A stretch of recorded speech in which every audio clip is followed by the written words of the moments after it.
357, c'est le nombre de soldats rwandais qui ont quitté l'est de la RDC vendredi dernier. Selon Kigali, ces hommes faisaient partie d'un bataillon conjoint avec les forces régulières congolaises. Leur mission, sécuriser la région du Rutshuru, en proie à de violents troubles. Problème, si des opérations ont bien été menées avec l'accord de la RDC, celle-ci remonte à 2009. L'intervention était notamment destinée à combattre la rébellion Hutu des forces démocratiques de libération du Rwanda.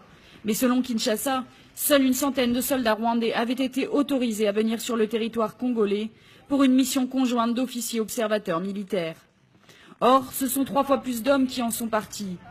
Les autorités congolaises s'en sont donc prises immédiatement au Rwanda et ont dénoncé une invasion des forces armées.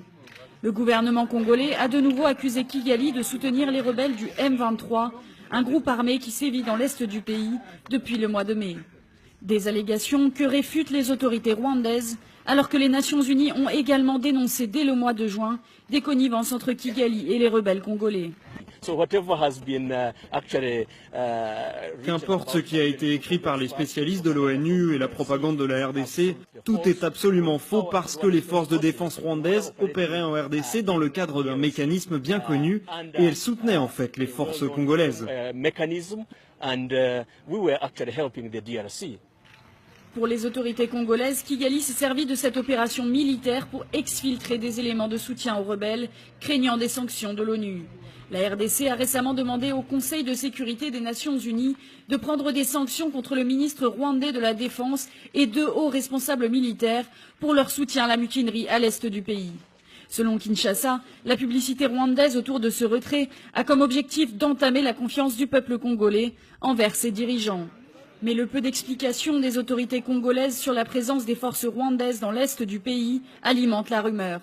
Certains accusent la RDC d'avoir conclu un accord avec son voisin. Les forces spéciales rwandaises ont d'ailleurs franchi la frontière dans les uniformes des FARDC avant de les échanger rapidement pour ceux de l'armée rwandaise une fois sur le sol. On one side, it's being accused by the government of the DRC. D'un côté, le Rwanda est accusé par le gouvernement de la RDC d'alimenter la rébellion, mais de l'autre, le gouvernement de la RDC ne dit pas à la communauté internationale, dont les Nations Unies, que les Rwandais étaient des partenaires pour assurer la sécurité dans le pays. Donc, la confusion dans les mots et les actions de la RDC pourrait ou non envenimer la situation. May or may not worsen the situation.